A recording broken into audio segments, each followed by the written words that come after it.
Give us some more like specific insights from Stoics. I mean, we've sort of touched upon it in saying that changing your attitude as opposed to trying to change everything around you. But what are some others? Okay, sure.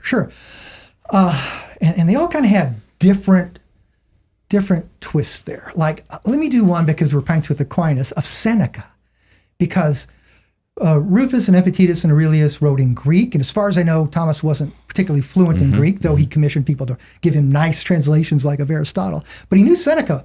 He knew Seneca well. He knew Cicero, who wasn't strictly speaking a Stoic, but who told us a lot about the Stoics. But Thomas borrows from Seneca in several places in the Summa Theologica. One of my favorites is when he talks about the virtue of gratitude and how it serves justice. So Seneca wrote a book called On Benefits, and a lot of it is about what is gratitude, what's ingratitude. He talks about the different ways you should manifest it. Like he says, if someone does you a favor, he says, don't be in a hurry to do something back for them right away, because then they might feel like they put an obligation on you because they did something good for you, and that's not what they intended, Or Seneca said, what's the greatest way to show ingratitude? And he said, well, just by forgetting the deed, whatsoever. He says, ideally, you should show gratitude. If you can't pay it back, at least by talking the person up, by thanking them or speaking well about them to other people. So Thomas, when discussing gratitude and then the vice of ingratitude in the Summa, he cites Seneca there actually more than Aristotle or even the church fathers in Scripture for that particular topic, because Seneca dealt into it so deeply. And of course, Thomas baptizes it, Christianizes it, and in one line from Thomas, for example, he says that we should not go around as punishers of the ungrateful, those with ingratitude. He said, rather we should act as physicians and try to heal their ingratitude by giving them multiple doses of the benefits of good deeds, So we're basically going to try to just keep giving them chances to show gratitude by not withholding, doing good things for them. So that's one on gratitude. When St. Thomas talks about the passion of anger, Aristotle wrote about, and a big influence on Thomas, that there's times we need to be angry, but it needs to be for the right reasons, at the right person, at the right time, in order to maybe to stop them from hurting others, and maybe after delay, so we don't act too rashly. And sometimes the Stoics are portrayed as saying that you should never be angry at all.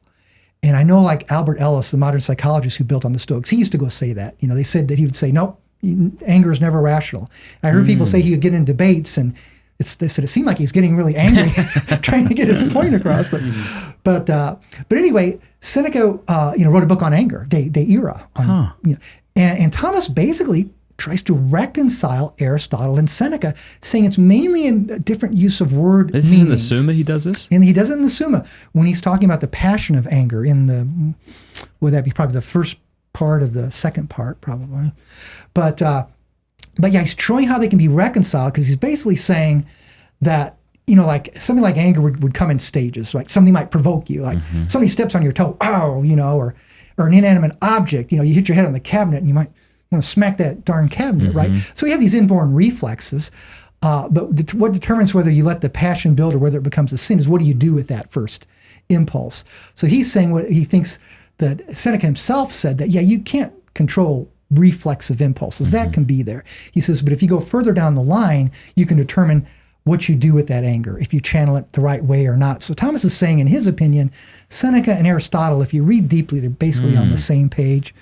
And there's other places he borrows from Seneca. So this idea of the Stoic who is completely indifferent to the events that are unfolding before him, is that not the case, or it is the case with some Stoics and not others? Yeah. Now, if you read from particular Stoics, and two, you're going to read maybe they're not completely consistent. You might read certain passages that might think that no emotion at all or no passion at all, but usually they distinguish between bad passions, bad feelings, depression, anger, and so forth, and eupathia, or good feelings. And they want us to have good feelings. They want us to be able to experience joy and things like that. So usually, if we're saying the Stoics are Mr. Spock, or they're robots, that's kind of a caricature. It's small s, good to know. Small s stoicism, because they really say that the emotions we experience should be the ones that accompany a virtuous life.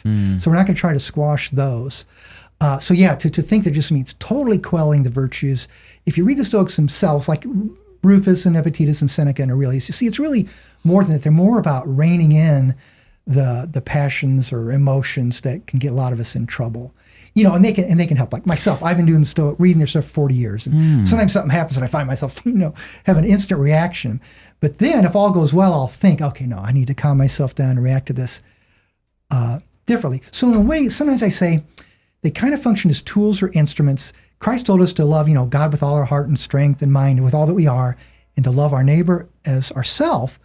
But it can be hard to actually go out and do that if you're always getting angry all the time, or if you're too depressed, or if you're always worried. And the Stoics can help us rein all that in to really fulfill those commandments better, because we're in better control of our own emotions. Hey, thanks so much for watching. Please be sure to like and subscribe and leave a comment below letting us know what you thought about the video.